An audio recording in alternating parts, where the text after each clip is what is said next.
Sports personality आती थी India Pakistan से, तो वो मेरा स्पेसिफिक एरिया होता था कि उनके साथ इंटरेक्ट करना। मेरी जो सबसे हाईलाइट थी उसमें मैंने जमाइमा खान का इंटरव्यू किया था लाइव, और बेगम नुसरत भुट्टो का मैंने इंटरव्यू किया था।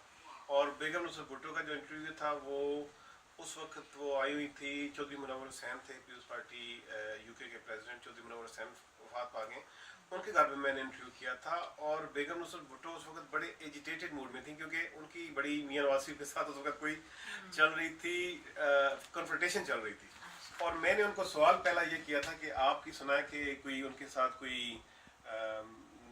बिहाइंड द सीन कोई आपकी उनके साथ कोई हो रही है, सुलह हो रही है, तो वो बड़ी एजिटेटेड उनको, और मैंने उनको ऐसे अकेले नहीं किया था, वो पूरे क्राउड में बैठी हुई थी, 15-20 लोग बैठे हुए थे, तो उनका मैंने इंटरव्यू किया था। और उसके बाद बेशुमार इंटरव्यू किया। मेरा एक प्रोग्राम हुआ करता था जल्द संग, कुछ अर्सा मैंने ब्रेकफास्ट शो किया है, और इस तरह के उसके अलावा मेरी जो स्पेशलिटी थी, मैं पाकिस्तान हमेशा की तरह इस्माइल साहब भी जानते हैं, पाकिस्तान इंडिपेंडेंस डे और पाकिस्तान डे पे मैं स्पेशल प्रोग्राम किया करता था। और उसके बाद कोई 2 साल प्रोग्राम किया, और उसके बाद कुछ मेरी मैनेजमेंट के साथ कुछ बन नहीं सकी और मैंने वो छोड़ दिया।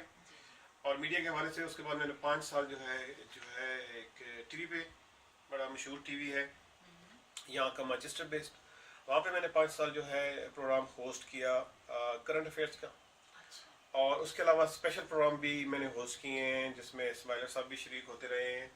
और पाकिस्तान के, मुझे लग रहा है इस्माइल साहब के साथ आपकी बहुत देर से है। हाँ, इस्माइल साहब का एक बड़ा ज़बरदस्त क्लिप है मेरे पास, जो मैं कभी फेसबुक